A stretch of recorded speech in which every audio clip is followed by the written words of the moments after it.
신앙생활이 재미가 없습니다. 일상이 무료합니다.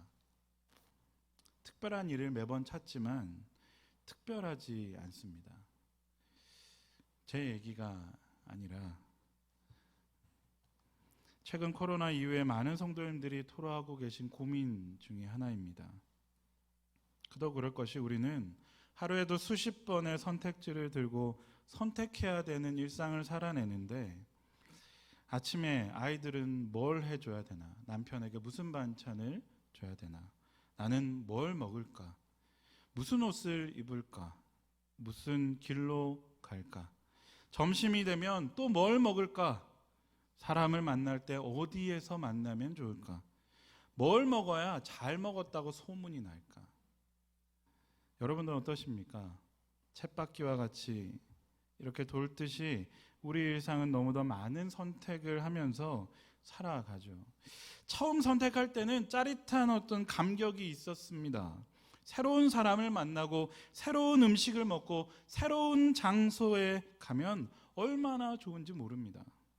하지만 시간이 지나고 나이가 들면서 세월이 지나면서 일상이 반복이 되면서 너무나 당연한 것이 되어가고 어느 시점이 되면 뭘 먹든 뭘 입든 어디를 가든 무감각해지기까지 합니다. 그리스도인의 일상이 그렇게 될 때 문제가 있게 되죠. 예수를 처음 믿고 예수님을 위한 선택을 할 때 얼마나 우리는 기뻤습니까? 다른 곳에 가지 않고 주일날 예배를 드리러 교회에 오는 그 발걸음이 얼마나 가벼웠습니까? 무료하고 의미 없는 일상이 예수님과 더불어 특별한 일상으로 바뀌었습니다. 그런데 그 어느 순간인가 그 즐거움이 다 사라져 버렸습니다. 우리는 일상에서 하나님을 선택하는 삶을 살아야 되는 그리스도인들입니다. 그럴 때 우리의 보잘것없는 이 일상은 놀라운 기적을 경험하게 되는 순간으로 바뀌게 됩니다. 하지만 무기력하고 힘을 잃은 그리스도인들이 얼마나 많은지요. 여기에도 얼마나 계실지 모르겠습니다. 이유를 물으면 가만히 그 이유를 살펴보면 말씀과 일상의 괴리로부터 시작되는 것을 우리는 알 수 있습니다. 괴리. 사전적 의미로 보면 서로 어그러져 동떨어짐이라는 의미입니다. 서로 어그러져서 동떨어집니다. 일상과 말씀의 삶이 서로 빛을 잃은 채 어그러져서 동떨어지게 되는 것이죠. 그럴 때 우리는 괴리를 경험하게 되고 결국 믿음을 선택하는 것이 아니라 매몰된 일상을 선택하게 됩니다. 우리의 생각이 우리의 육신의 시야를 벗어나지 못하게 될 때 우리의 믿음 생활은 더 이상 기적을 맛볼 수가 없습니다. 사랑하는 성도 여러분, 기적을 경험하고 싶으십니까? 여기서 말씀드리는 기적은 일상의 회복입니다. 그리스도인으로서의 그 일상을 회복하는 일. 우리가 살아내는 일상 자체가 하나님께서 허락하신 기적인데 그 일상이 허물어지고 매몰될 때 더 이상 하나님의 놀라운 힘을 경험하지 못하게 되는 것이죠. 오늘 우리는 욥기서의 마지막 이 클라이막스 부분의 말씀을 보면서 우리의 일상의 기적을 회복하게 되시길 간절히 소원합니다.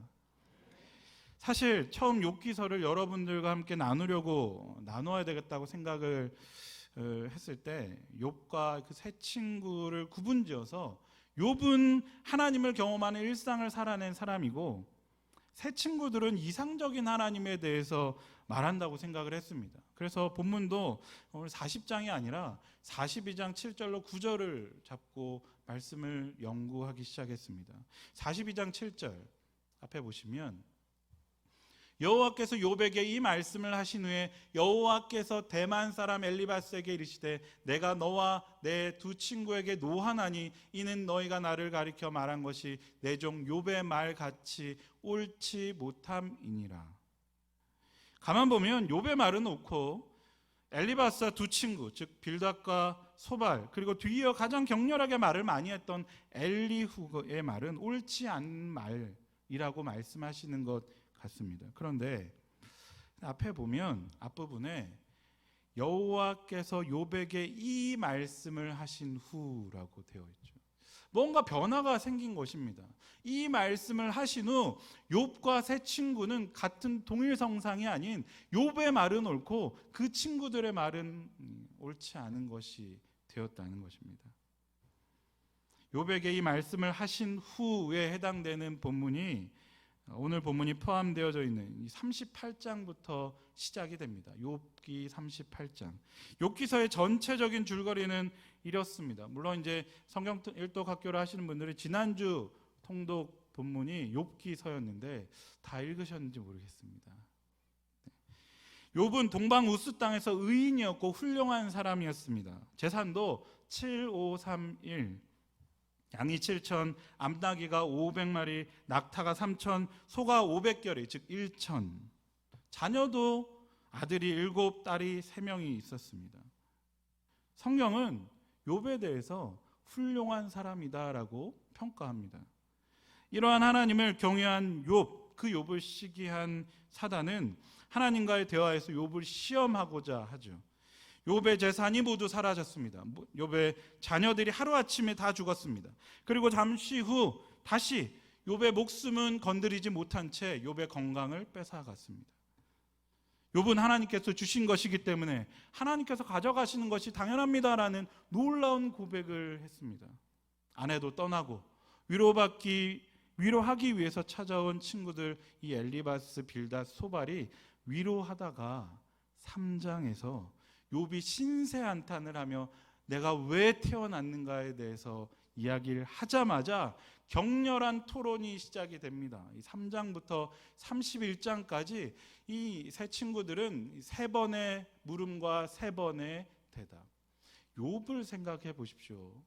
친구들은 3번 이야기했는데 욥은 3번, 9번이나 장장 주구장창 하나님에 대해서, 고통에 대해서, 자신의 의로움에 대해서 이야기를 했습니다. 엄청난 말들이 오고 간 거죠. 이 말장에서 욥기는 이 수많은 말하기 좋아하시는 분들은 욥기서를 읽으면 이 말이 이렇게 힘든 거구나라는 걸 또 보게 될 수도 있죠. 29장부터 31장까지 마지막으로 그의 의로움에 대해서 욥이 말하자 32장에서 그들보다 연배가 낮은 엘리후가 화를 내면서 욥과 세 친구들에게 말을 하기 시작합니다. 32장 1절입니다. 욥이 자신을 의인으로 여김으로 그 세 사람이 말을 그치니 욥이 자신을 의인으로 여김으로, 이게 무슨 말입니까? 자신을 의인으로 여겼다는 말은 자신의 눈들 안에 갇혀라는 의미입니다. 욥이 자신의 눈들에 갇혀서 자신의 의롭다고 말하자 더 이상 새 친구들은 말로 그를 설득하지 못하게 된 것이죠. 이런 분들 만나보신 적 있습니까? 여러 사람이 붙어서 이야기해도 이 심지가 견고한 분들, 말을 결코 자신의 의지를 꺾지 않은 분들. 욥이 그랬습니다. 32장부터 37장까지 이 말을 듣고 있던, 광경을 지켜보고 있던 엘리후가 참다 말을 쏟아내는데 32장부터 장장 37장까지 화를 내면서 욥에 대해서, 욥의 세 친구들에 대해서 화를 내며 이야기합니다.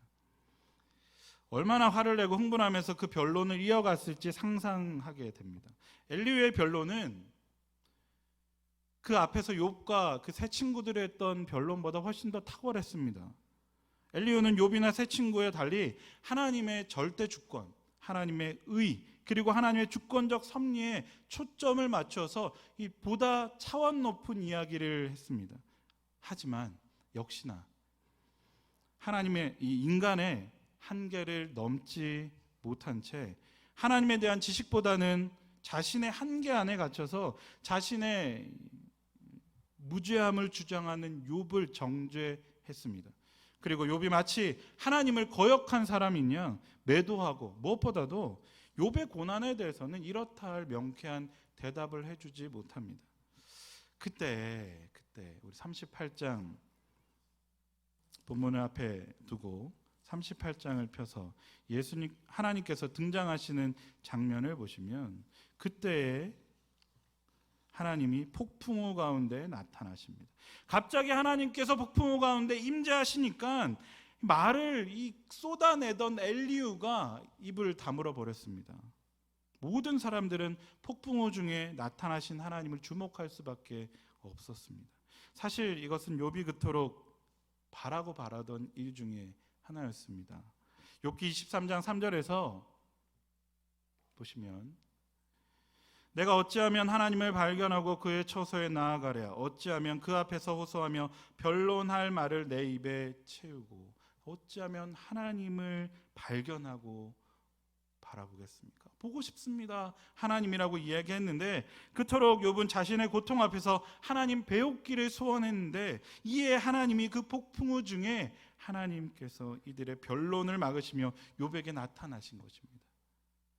폭풍우, 최근에 비도 많이 하고 여러 가지 기상 상황들이 있었는데 폭풍우라는 것은 짙은 먹구름에 번개와 천둥이 전부 수반되는 자연현상이죠. 구약을 보면 가끔 하나님이 이스라엘 백성들에게 나타나실 때, 찾아오실 때 이런 폭풍우 구름 중에 나타나시는 경우들이 있었습니다. 시내산에서 그랬죠. 그 구름은 하나님이 임하셨다는 것을 사람들에게 알려주는 동시에 인간이 보아서도 안 되고 볼 수도 없는 그 하나님의 영광, 그 영광을 가리워주는 역할도 했습니다. 어찌 보면 사람의 연약함을 염려하신 하나님께서 구름으로 자신의 영광을 가리우시고 그 가운데 임하시는 것이죠. 욥에게도 하나님이 그렇게 임하셨습니다. 욥을 향해서 이렇게 말씀하십니다.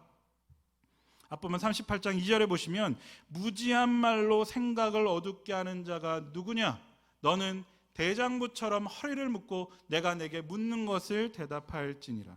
하나님은 욥이 자녀 잃고 재산 잃고 잠시 후 건강도 잃고 밤낮 없이 슬픔에 젖어서 통곡하고 있을 때, 그리고 그 친구들과 변론할 때 그 모든 이야기를 다 들으셨습니다. 그런데 그 이야기를 들으시다 보니 가만히 하나님이 듣고 있다 보니 보시기에 정당한 말만 하는 것이 아니었습니다. 하나님에 대해서 알지도 못하면서 아는 채 하고 많이 떠들었습니다. 하나님에 대해서, 자신의 고통에 대해서 아는 것처럼 말을 쏟아냈습니다. 그렇다고 하나님은 지적하고 계시는 것이죠. 무지한 말로 생각을 어둡게 하는 자가 누구냐? 하나님에 대해서 알지도 못하면서 그렇게 말을 하느냐? 두 번째, 40장 오늘 본문을 보면 욥이 또 하나의 잘못을 지적하시는데 하나님께서 40장 2절입니다. 트집 잡는 자가 전능자와 다투겠느냐? 하나님을 탓하는 자는 대답할지니라. 이 말은 하나님을 향해 따지는 사람이 전능하신 하나님과 감히 논쟁할 수 있겠느냐? 라고 하는 말씀입니다. 그게 누구입니까? 욥이지 않습니까? 하나님과 변론하는 너는 한번 대답해봐 라고 이야기합니다. 하나님과 변론하는 자는 대답해보라 하는 이 말은 이렇게도 바꿔볼 수 있죠. 그래, 하나님이 네가 생각하기에 잘못한 것이 있다면 너는 바로잡아줄 수 있겠냐? 설령 하나님께서 잘못을 했다 손 치더라도 그 잘못을 바로잡을 수 있는 사람이 너겠느냐? 네가 뭔데 그걸 바로잡겠다고 하느냐? 하나님이 욥을 향하여서 이렇게 이야기하시는 것이죠. 40장 8절에서 네가 내 공의를 부인하려느냐, 내 의를 세우려고 나를 악하다 하겠느냐? 욥이 가끔 굉장히 인상 짙은 말들을 했습니다. 내가 결백한데 하나님이 나를 못 살게 군다고 했습니다. 욥은 의로운 사람으로 나오고 하나님은 불의한 분으로 나옵니다. 하나님이 이러한 욥의 말을 다 들으셨습니다. 아무리 네가 결백하더라도 네 결백을 주장하기 위해서 하나님을 의로운 분으로, 의로운 존재로 만들어서야 되겠느냐? 불의한 존재로 만들어서야 되겠느냐? 어떻게 인간이 창조주 하나님을 향해서 그런 모독스러운 말을 할 수 있느냐? 하나님께서 꾸짖고 계십니다. 결국 하나님은 욥이라는 인간이 하나님과 다툴 만한 존재가 되지 않는다는 것을 말씀하고 있습니다. 사랑하는 성도 여러분, 아무리 사람 눈에 공평하지 못하고 이해하지 못하는 고통이 있다 할지라도 그것을 가지고 하나님을 향해서 대들고 따지는 것은 피조물인 인간이 창조주 하나님을 향해서 해서는 안 되는 말들입니다. 억울하지만 하나님이 불의한 것은 아니라는 것이죠. 하나님은 이와 같은 욥의 약점들을 간접적으로 지적하십니다.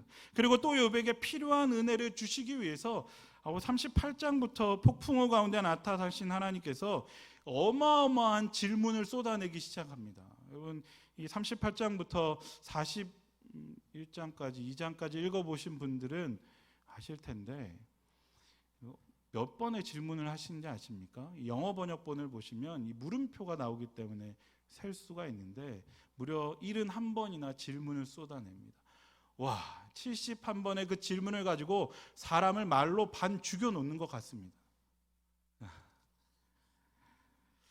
그런데 하나님께서 말로 욥을 짓누르느냐 그런 것이 아닙니다. 말씀을 숫자로만 보면 그런 것 같은데 말씀의 의미를 하나하나 의미하면서 보다 보면 욥을 향해 던지는 이 질문마다 하나님의 사랑이 크게 담겨져 있고 은근한 관심이 들어있음을 쉽게 알 수 있습니다. 특별히 하나님은 욥에게 이렇게 말씀하십니다. 너는 대장부처럼 허리를 묶고 대답할지니라. 이 대장부처럼 이란 말이 무슨 말입니까? 하나님은 내가 너와 남자 대 남자로 한번 이야기를 해보겠다는 겁니다. 하나님이 어떻게 사람에게 이런 제의를 하실 수 있습니까?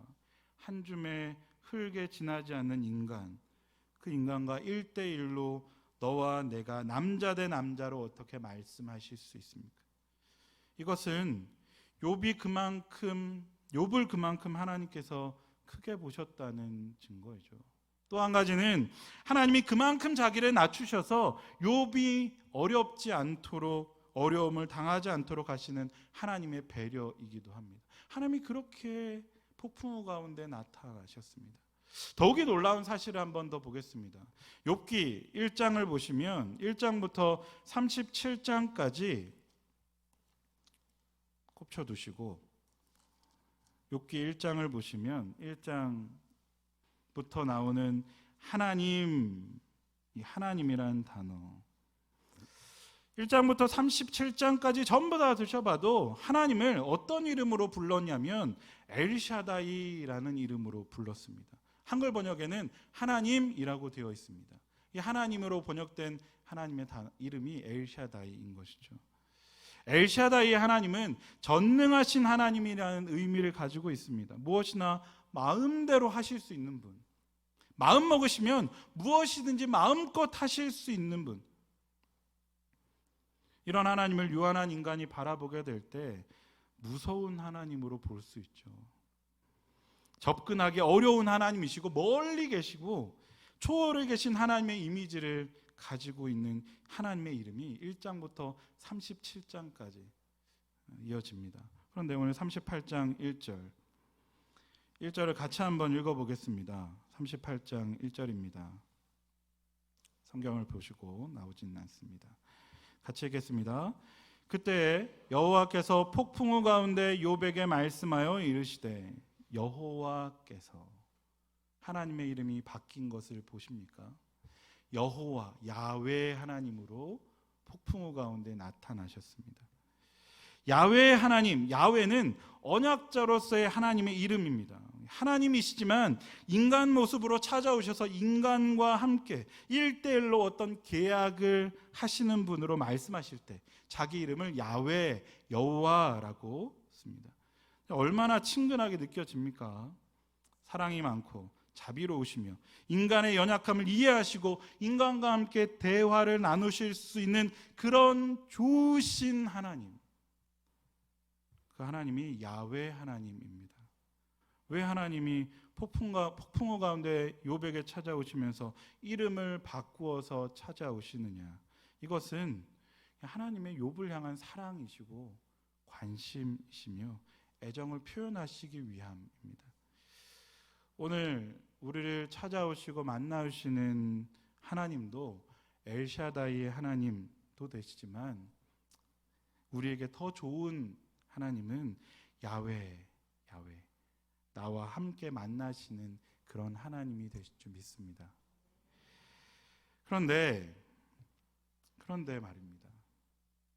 하나님이 욥을 만나서 하시는 말씀 38장부터 이 71번이나 퍼부어대는 그 질문을 잘 들여다보고 있으면 약간 납득이 잘 안 됩니다. 좀 사실 하나님 왜 이렇게까지 하시나 싶을 정도로 이야기하시는데 왜 그렇습니까?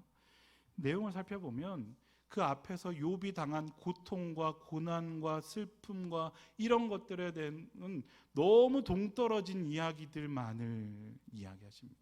아니 이름도 바꾸어 오셔서 나타나셨으면 기왕 그렇게 이름도 바꾸셔서 여호와 하나님으로 나타나셨으면 욥아 얼마나 힘들었니? 고통 가운데 얼마나 어려웠니? 네 고통의 원인은 이런 것 때문이야. 이렇게 물었는데 이렇게 대답해 줄 수 있지 않겠느냐라고 해 주실 법도 한데 잘 보시면 전혀 그런 말씀, 이런 방구 하시지 않으십니다. 하나님은 욥의 그 고통 원인도 말씀하시지 않습니다. 욥의 수많은 한탄에 대해서도 대답하시지 않습니다. 왜 이렇게 믿음으로 살아보고자 하는 이 삶에는 고통과 고난을 주시고 저 아무렇게나 살아가는 사람들은 잘 살아갑니까?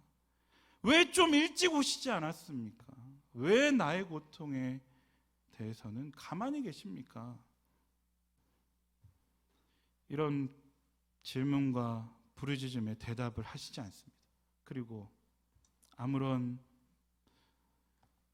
그 대꾸에 대해서 말씀하시지 않은 채 여호와 하나님은 욥과 욥의 그 삶과는 별로 상관없는 이야기들을 이어가시죠.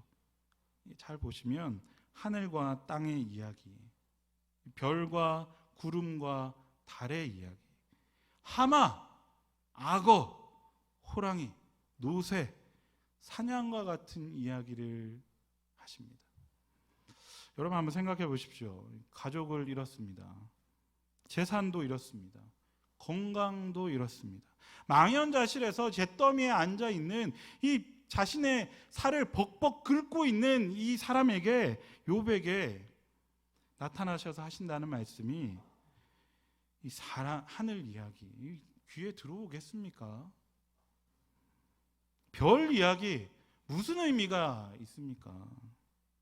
하마 더 황당하죠. 하마가 왜 필요합니까? 하나님 뭐라고 하십니까? 욥아 하마를 볼지어다. 하마를 볼지어다. 뭐라고 표현할 수 없는 그 고통과 고난과 힘듦과 어려움 앞에 답답해서 꽉 막혀 있는 그 기도도 막히고 삶도 막히고 생각도 막히는 그 자리에 하나님이 기껏 나타나셔서 하시는 말씀이 신우야, 혹은 여러분들의 이름을 부르시며 하마를 보았느냐? 악어를 보았느냐? 들소를 봐라. 노새를 봐라. 왜 하나님은 이 욥에게 그렇게 이야기하시지 않으실까요? 궁금증을 가지게 됩니다. 몇 가지 의미가 숨어 있다고 생각이 됩니다. 왜 그렇게 관계없는 말씀을 계속 말씀하셨을까? 첫 번째는 욥의 고통의 원인을 말씀하시지 않기로 하신 것입니다. 욥은 고통의 원인을 알고 싶었습니다. 하지만 하나님은 욥의 고통의 원인에 대해서는 말씀하시지 않겠다는 것을 보여주고 계십니다. 우리는 1장과 2장에서 이 욥기를 시작하면서 왜 욥이 고통을 당했는지 알고 있지만 욥은 모릅니다. 만약 하나님께서 그런 욥에게 나타나셔서 욥아, 사실은 사단이 널 시기해서 나와 한번 겨루어 보았단다, 이런 얘기를 했다면 욥이 과연 감당할 수 있었을까요? 물론 모든 고난과 고통이 그 이유 때문은 아니지만 우리는 하나님께서 우리가 납득할 수 없는, 전혀 이유를 알 수 없는 그 고난과 고통, 그 문제에 대해서 말씀하시지 않는다는 것을 알고 있습니다. 하나님께서 우리에게 밝힐 수 없는 심오한 의미를 가진 고통이기 때문이고, 욥이 감당할 수 없는 이유이기 때문에 욥에게 밝히지 않으신 것입니다. 욥에게만 해당되는 것이겠습니까? 우리가 인생을 살면서 당하는 고통, 고난, 무엇 때문에, 어디서부터 고통이 왔는지, 나는 왜 이렇게 이런 삶을 살아가는지, 왜 갑자기 이런 일들이 일어났는지, 말도 안 되는 고통들이 얼마나 많습니까? 근데 그럴 때마다 우리는 이렇게 믿어야 됩니다. 하나님께서 이 고통을 내가 이해할 수 없기 때문에, 내가 연약한 줄 알고 설명하시지 않는구나. 세상에서는 밝힐 수 없는 하나님의 비밀이구나. 지금은 알 수 없는 것이구나. 때가 되면 저 하나님 나라, 주님께서 오시는 그날에 나를 꼭 끌어안으시며 그 모든 고통의 의미를 다 설명해 주실 것이구나. 이 믿음이 우리에게 있어야 합니다. 우리의 고통에 대한 모든 이유를 하나님께서 설명하셔야 한다든지, 꼭 내가 받아내고야 말겠다든지, 사생결단하고 나는 금식하면서 그 고통의 원인을 알겠다라고 마음을 먹으신다면, 여러분들은 하나님의 깊은 마음을 읽지 못하는 잘못을 범할 수 있습니다. 성경을 보면 하나님이 이유를 설명하지 않은 채 고통을 당하는 많은 사람들이 있습니다. 일일이 그 이유를 다 설명하지 않으십니다. 분명한 사실은 하나님께서 그때가 되었을 때, 마지막 그때 그 일을 말씀하시며 해결해 주실 것을 믿습니다. 하나님은 사람이 이해하지 못하는 고통에 대해서는 말씀하시지 않으십니다. 이 사실을 우리가 당하는 고통에 하나씩 적용해 보십시오. 두 번째로, 왜 하나님은 욥에게 그 원인에 대해서 묻는 질문과 동떨어진 이야기를 하느냐. 잿더미에 앉아있는 욥으로 하여금 욥의 시선을, 관심을 하나님의 지혜와 전능하심과 선하심에 주목하도록 하기 위해서 하나님께서 우주 만물에 대해서 말씀하고 계시는 것입니다. 38장 33절 보시면 이렇게 질문합니다. 네가 하늘의 궤도를 아느냐? 하늘로 하여금 그 법칙을 땅에 베풀게 하겠느냐? 이 말을 쉽게 말하면, 욥아, 네가 하늘을 다스리는 질서를 아느냐? 또 그런 법칙을 땅에 적용할 수 있다고 생각하느냐? 라고 말씀하시는 것이죠. 욥이 새 친구들을 향해서 변론하는 말씀을 읽으면 욥은 하나님에 대한 놀라운 지혜를 가지고 있는 사람이었습니다. 그럼에도 불구하고 그 욥이 얼마나 지혜롭든지 상관없이 하나님의 지혜와는 비교할 수 없습니다. 하나님은 욥이 아무리 지혜를 가지고 있다 하더라도 결코 알 수 없는 무한하신 하나님의 지혜에 마음을 열도록 하나님의 자연 만물을 보게 하심으로 유도하고 있는 것입니다. 아까 32장 1절에 욥이 자신이 의인이라고 생각을 했다고 말씀했죠. 욥은 자기 눈에 갇혀서 있었습니다. 자기 눈들에 갇혀서 자기를 의인이라고 생각했습니다. 나는 매번 예배를 드렸고 자녀들을 위해서 죄 사함을 위해서 화목제를 드렸으며 그 많은 재산도 내 것이 아니라고 고백을 했다라고 하는 그 사실 자체 하나로만 눈이, 시야가, 시선이 고정되어 있었습니다. 그런데 하나님이 그런 욥을 손을 붙잡고 이끌어 주시는 것이죠. 하늘의 별을 봐라. 하나님께서 이렇게 많은 것들을 만들지 않으셨느냐. 41장 1절 하나님이 악어에 대한 말씀을 하시는데요. 41장 1절 네가 낚시로 리워야단, 이 악어라고 할 수 있습니다. 을 끌어낼 수 있겠느냐? 노끈으로 그 혀를 맬 수 있겠느냐? 지금이야 뭐 총으로 쏴버리면 악어는 쉽게 잡을 수 있지만 그 당시만 해도 그 악어, 사람이 낚시로 잡을 수 있었겠습니까? 하나님이 만드신 같은 피조물인 이 악어조차도 어떻게 할 수 없는 인간인 네가 어떻게 하나님의 그 이치를 알 수 있겠느냐. 그런 인간의 눈을 들어 하나님의 능력에 주목하기 바란다라고 말씀합니다. 세 번째로 왜 하나님은 욥에게 말씀을 그렇게 하셨을까요? 욥에게 말씀하시는 것은 욥의 문제를 해결받기 전에 하나님이 욥에게 원하시는 것이 무엇인지 욥에게 알려주시기 위함이었습니다. 대화를 통해서 욥에게 알려주시기 원했습니다. 하나님은 잿더미에 앉아있는 이 욥의 손을 이끌고 이렇게 말씀하십니다. 주의를 환기시켜 주셨습니다.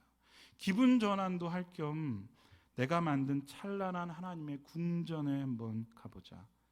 놀랍게 창조된 천지 만물을 보자. 그것들을 구경하면서 나와 대화하자. 그러다 보면 눈 속에 갇혀진 생각이 열려지게 되고 내가 너에게 말하지 않더라도 많은 것들을 깨달을 수 있을 것이라고 말씀하시는 것입니다.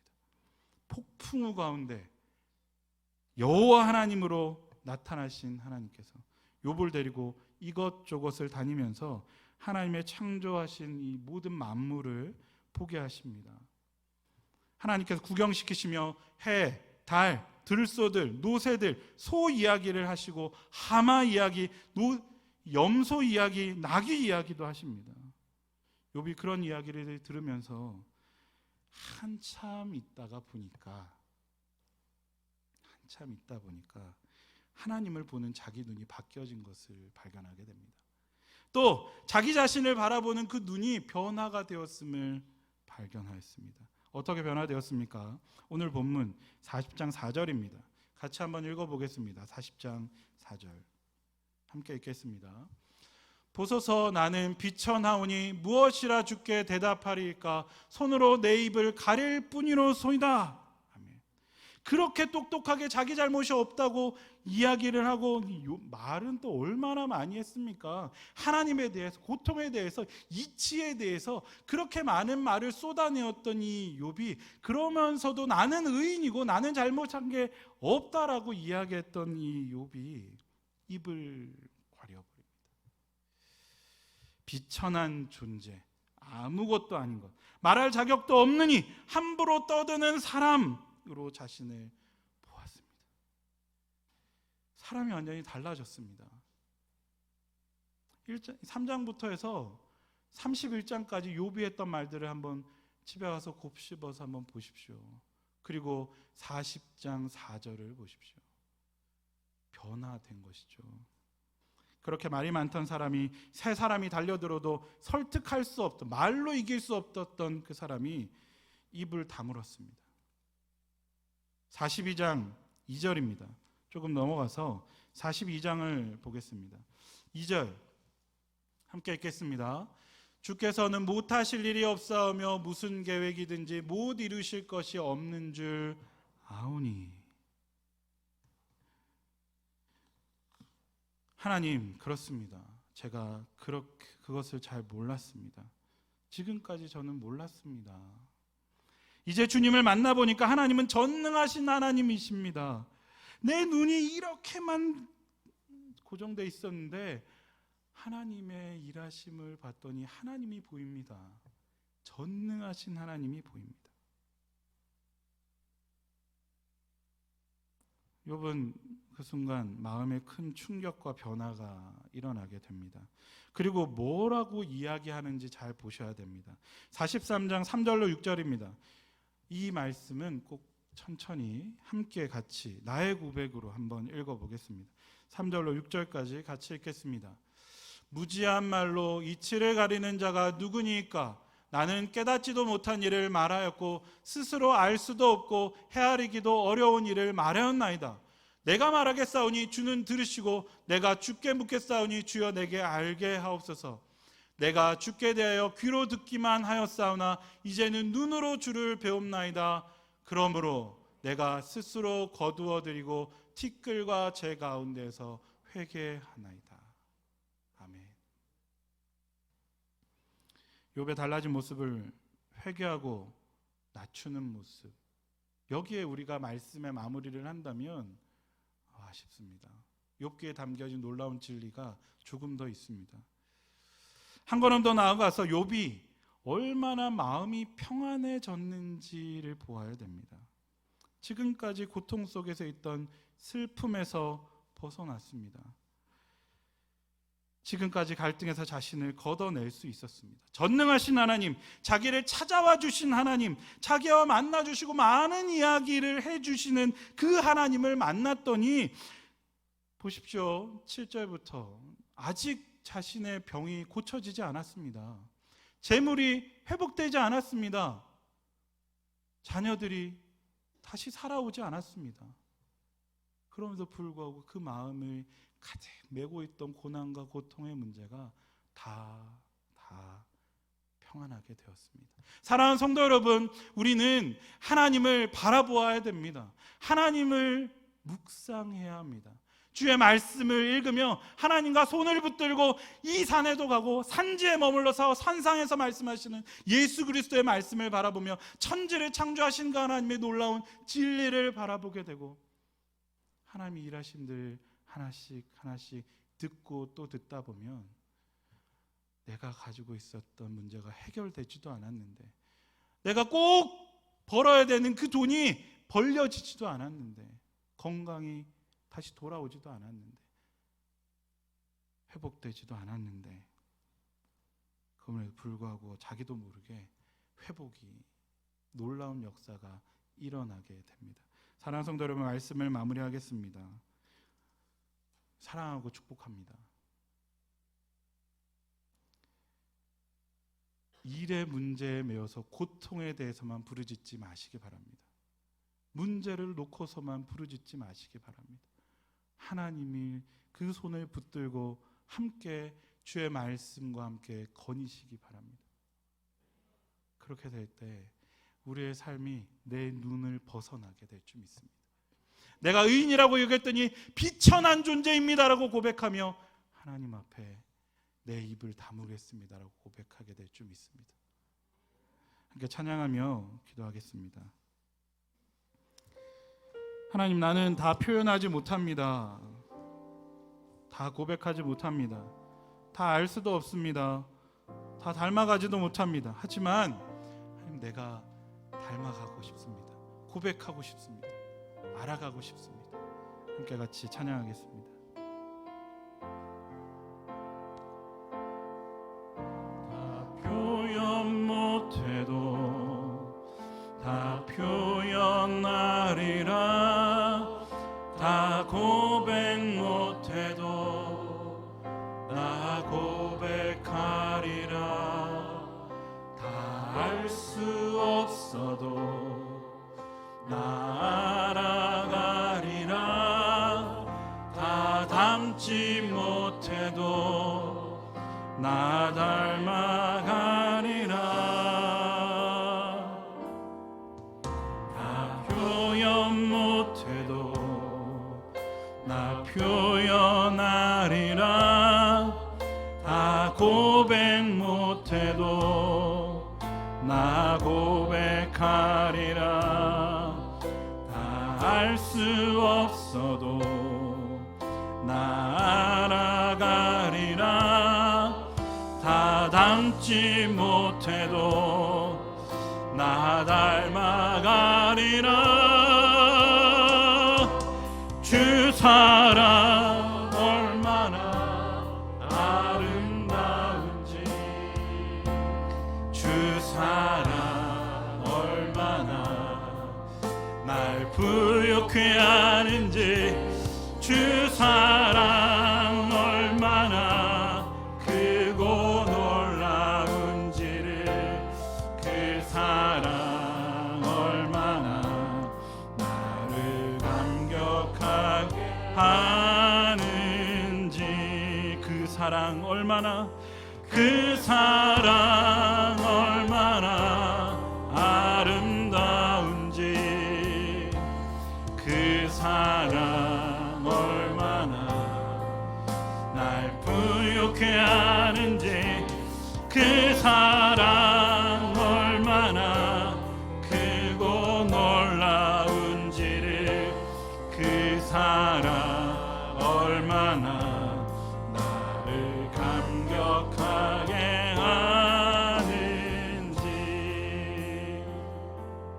우리는 하나님을 일상의 상황 가운데 바라보아야 됩니다. 제자훈련 2권에 보면 찰스 스펄전의 놀라운 글이 나옵니다. 한번 읽어보겠습니다. 그리스도를 명상할 때 모든 상처를 위한 진통제가 있습니다. 성부 하나님을 묵상할 때 모든 슬픔이 소멸됩니다. 성령의 감동하심 속에서 모든 쓰라림이 멎어버립니다. 여러분의 슬픔을 잊으려고 합니까? 여러분의 근심을 헐어버리려고 합니까? 그렇다면 여러분 자신을 하나님의 가장 깊은 바다에 빠뜨리십시오. 하나님이라고 하는 무한한 바다에 여러분을 던져버리십시오. 그의 무한하심 속에 빠져버리십시오. 그러면 여러분은 그분의 휴식의 침상에서 원기를 되찾고 다시 힘이 넘쳐 일어나게 될 것입니다. 함께 같이 기도하겠습니다. 하나님, 나의 일상에 내 눈에 갇혀서, 하나님 내 일상의 문제에 갇혀서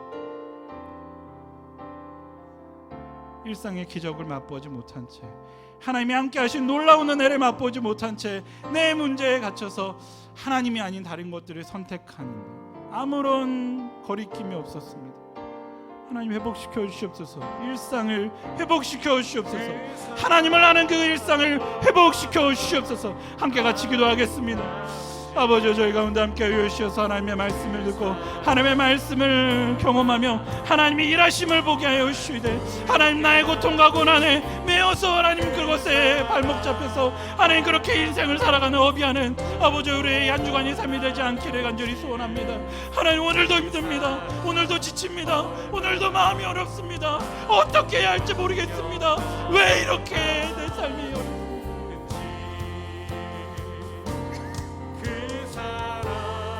부르짖으면 부르짖을수록 늪에 빠지는 것 같습니다.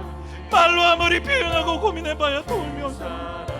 하나님, 우리의 일생에 어렵고 힘든 이 고통과 고난이 하나님 내가 아직은 이해하지 못하기 때문에, 알 수 없기 때문에 그대로 내버려 두시옵소서. 하나님을 바라보기 원합니다. 하나님 일하심을 보기 원합니다. 하나님이 함께 하심을 보기 원합니다. 하나님 말씀 앞에 우리의 삶을 드리기 원합니다. 우리의 눈을 들어 하나님을 보기 원합니다. 주 하나님을 묵상하기 원합니다.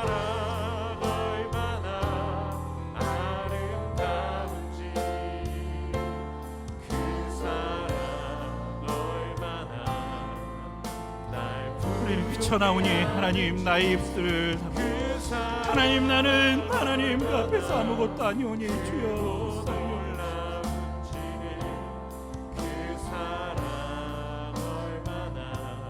주의 일하심을 바라보게 하시옵소서.